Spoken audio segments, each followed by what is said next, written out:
très très contente, un petit peu de nostalgie de dire que c'est fini, mais c'était une aventure exceptionnelle et beaucoup d'émotions de voir le président de la République.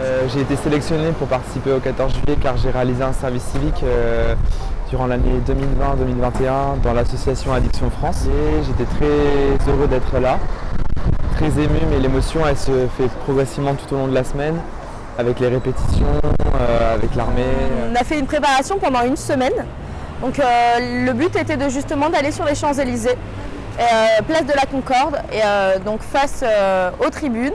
Et on a chanté deux chansons, donc l'hymne de la vie et la Marseillaise. Pendant le défilé, j'étais un peu stressé, surtout quand on passe des répétitions où la place est privatisée et il n'y a personne. Et là, la place Concorde était remplie de journalistes et de monde, donc c'est vrai que c'était assez impressionnant.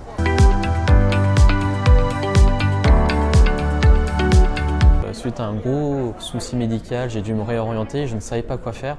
Et ce service civique en fait, m'a permis de justement trouver une nouvelle place. Et en voyant les infirmiers, le personnel médical sur le centre de vaccination agir face à la Covid, lutter contre ce virus, m'a permis de prendre conscience qu'en fait, le domaine médical était quelque chose d'important pour moi. Et donc aujourd'hui, je vais me reconvertir en études d'infirmier dans les études d'infirmier. Alors je me suis engagé en service civique suite à mon refus de master de psychologie l'année dernière. Parce que rentrer en licence de psychologie, c'est quelque chose de facile, plus ou moins du moins. Mais par contre, le master, la sélection, elle est très dure, c'est sur dossier. Et mon dossier n'était pas assez bon au regard des autres candidatures. Donc du coup, j'ai décidé de rebondir et de faire un service civique. C'est vraiment quelque chose pour moi qui m'a décoincée, qui m'a permis de m'ouvrir.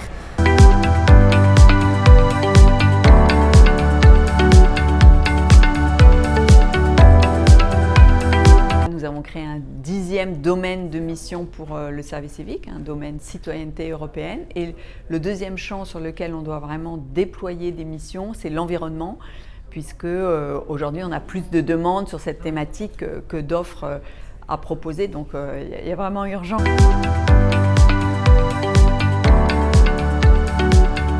Le 14 juillet 2020, le président de la République a décidé, dans le cadre du plan Un jeune, une solution, d'augmenter substantiellement les moyens pour le service civique, en augmentant de 100 000 missions les possibilités d'entrer dans un service civique.